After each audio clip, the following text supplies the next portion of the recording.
En science, il est important de normaliser les choses. En effet, quand plusieurs compagnies travaillent sur différentes parties d'un même projet, avoir des normes permet non seulement une communication plus facile, mais aussi d'éviter des erreurs.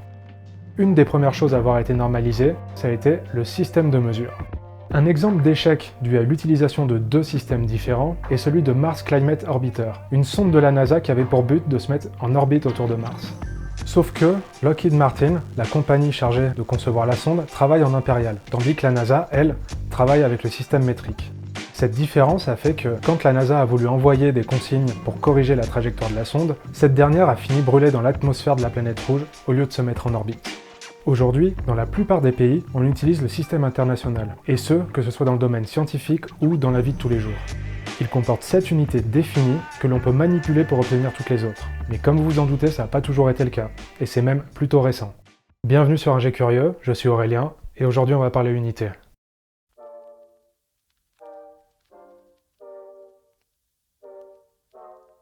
Pendant longtemps, il n'y avait pas de système unifié. Les unités et leurs définitions variaient selon la région et l'époque. Même si, durant l'Antiquité, il y avait une certaine unicité, les Égyptiens par exemple ont construit d'immenses monuments avec une très grande précision. Et n'en déplaise à certains, ils ont construit ça tout seuls. Ça s'est un petit peu corsé au Moyen-Âge, où chaque roi imposait sa propre définition pour les mesures de distance et de poids. C'est en 1791, durant la Révolution française, qu'une idée de système unifié émerge. D'abord, le mètre et son étalon sont créés, le kilogramme apparaît en 1799, et en 1875, alors qu'il est composé de ces deux unités et de la seconde, 17 nations signent la Convention du mètre. Au XIXe siècle, le système est mis progressivement en place. Le Bureau de poids et mesure crée les prototypes du mètre et du kilogramme en 1889.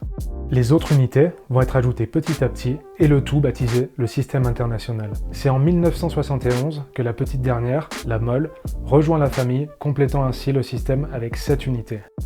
Le Comité international de poids et mesure décide de changer la définition des unités, car jusque-là, ces dernières étaient basées sur des objets physiques. Le mètre, par exemple, était défini à partir d'un étalon, une barre en platine et iridium de 1 mètre de long. Pareil avec l'étalon du kilogramme, qui s'appelait le prototype du kilogramme. Cependant, ces objets physiques, malgré qu'ils soient faits dans des matériaux très stables et maintenus dans des conditions très précises, vont quand même légèrement varier avec le temps et la localisation. Et, aussi infimes que soient les variations, c'est déjà trop quand il s'agit du système de mesure de base international. Sans parler du fait qu'il y a un prototype à partir duquel il faut calibrer tous les appareils de mesure du monde. Bref, c'est compliqué. Ce qui est proposé, c'est de baser les unités sur des constantes physiques connues, constantes qui, comme leur nom l'indique, ne varient ni dans l'espace ni dans le temps. Et c'est seulement en 2019 que la dernière unité basée sur un étalon voit sa définition changer. Enfin bref, arrêtons avec l'histoire et passons au vif du sujet, la présentation des 7 membres de la famille. Commençons par le plus simple, et par un des plus connus, le temps. Son unité dans le système international, c'est la seconde. Petite parenthèse, il faut bien faire la différence entre mesure et unité.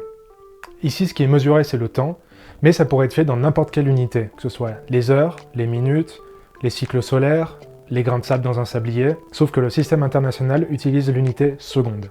Une seconde, c'est défini comme étant le temps que met un atome de césium 133 à vibrer un certain nombre de fois. Ce qu'on entend par vibration, c'est le changement de couche orbitale d'un électron autour de son noyau. Je ne vais pas rentrer dans les détails, mais ça pourrait être le sujet d'une future vidéo. Ce qu'il faut retenir, c'est que non seulement ces vibrations, on est capable de les mesurer, mais qu'aussi le césium 133, et c'est pour ça qu'on a choisi cet atome, vibre à une fréquence très régulière. 9 192 631 770 exactement. Même pas besoin de notes. Suivant, le mètre. Ça aussi, c'est une unité qu'on utilise dans la vie de tous les jours. Avant sa nouvelle définition, comme on l'a vu précédemment, le mètre était basé sur un étalon. Sauf que cette barre en métal pouvait varier avec le temps et la température.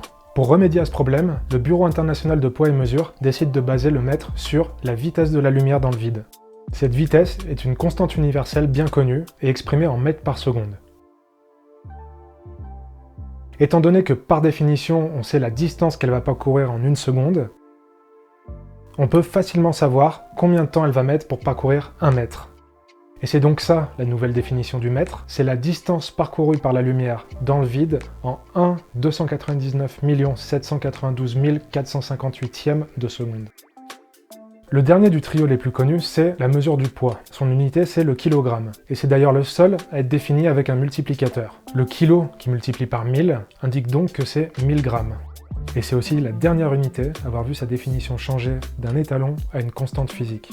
Elle est basée sur la constante de Planck. Je ne vais pas détailler ici ce que c'est, mais en gros cette constante est appelée H, et elle vaut environ 6,6 × 10 puissance moins 34 kg mètre carré par seconde. On peut donc voir que le kilogramme est défini à partir de la constante de Planck, qui elle-même est définie à partir de la vitesse de la lumière et de la vibration du césium.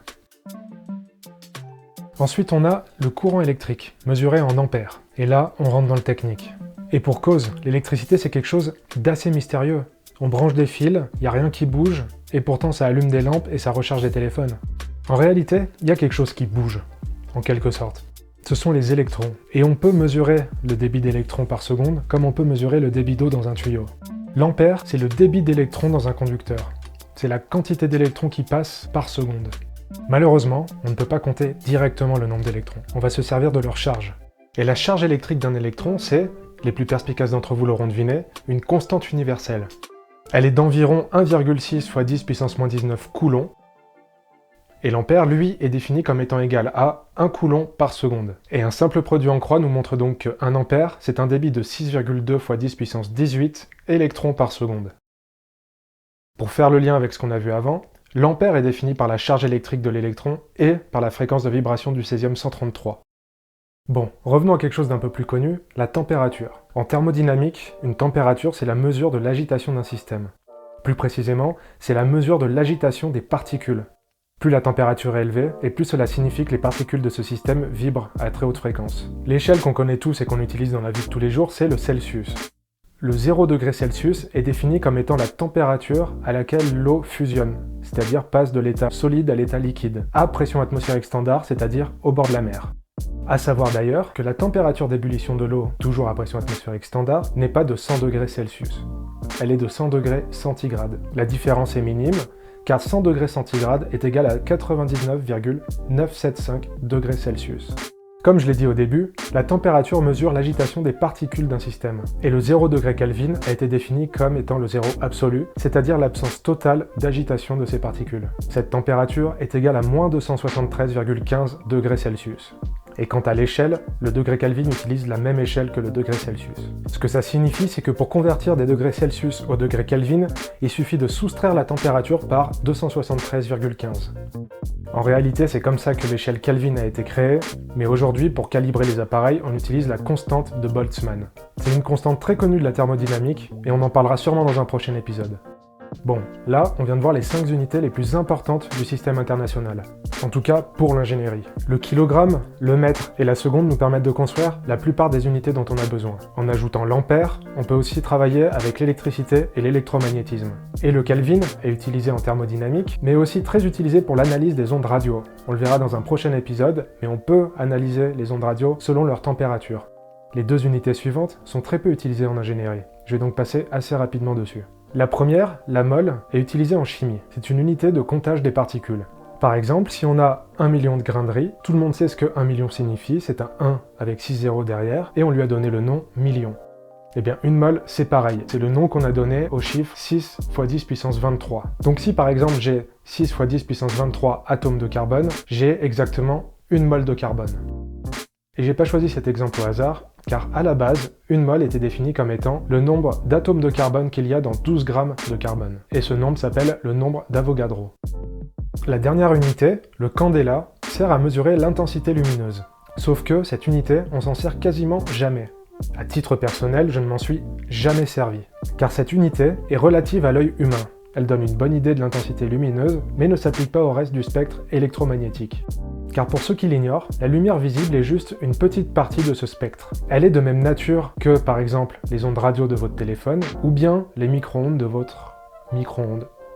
Et, en ingénierie, on mesure toutes ces ondes indifféremment de si elles sont visibles ou pas. Pour ce faire, on utilise le watt, qui est dérivé du système international et vaut 1 kg mètre carré par seconde au cube. Et vous en faites pas, sur cette chaîne, on va en parler d'électromagnétisme. Et voilà, on a fait le tour. Les 7 unités de base du système international utilisées par presque tous les pays dans le monde. Je vous vois venir derrière votre écran, me parler des États-Unis et autres pays anglo-saxons fervents défenseurs du système impérial. Sauf que, en 1958, le National Institute of Standard and Technology, équivalent du Bureau de poids et mesure aux États-Unis, participe au Comité international de poids et mesure à Sèvres. Un accord a alors été signé par 6 pays anglo-saxons, à savoir le Canada, les États-Unis, le Royaume-Uni, l'Afrique du Sud, la Nouvelle-Zélande et l'Australie, afin de définir la livre et le yard sur le système international. Et ils sont dorénavant appelés la livre internationale et le yard international. Et non, je traduirai pas yard en français, ça pourrait porter à confusion. Aujourd'hui donc, par définition, un yard fait 0,9144 mètres et une livre 0,45359237 grammes. L'utilisation du système impérial est encore majoritaire dans le langage courant, mais il est basé depuis 1958 sur le système international. Fait surprenant d'ailleurs, et qui m'a beaucoup embêté, pour rester poli, le système impérial est très utilisé dans l'aérospatiale en Amérique du Nord. Et croyez-moi, quand il faut mesurer en 16e et en 32e de pouce, la difficulté est majorée. Et voilà qui conclut le système international. Bien sûr, il n'est pas nécessaire de retenir les définitions exactes, car elles sont utiles que dans le cas de mesures très précises, mais connaître les 7 unités et savoir les manipuler, ça c'est important. Et ce sera le sujet d'une future vidéo, à savoir l'analyse dimensionnelle et la conversion. Merci à tous d'avoir regardé ce deuxième épisode, j'espère qu'il vous aura plu. N'hésitez pas à me suggérer en commentaire des sujets dont vous voulez que je parle, bien sûr le pouce si ça vous a plu, et moi je vous dis à la prochaine pour répondre à une autre question que se pose un ingé curieux. Tchuss!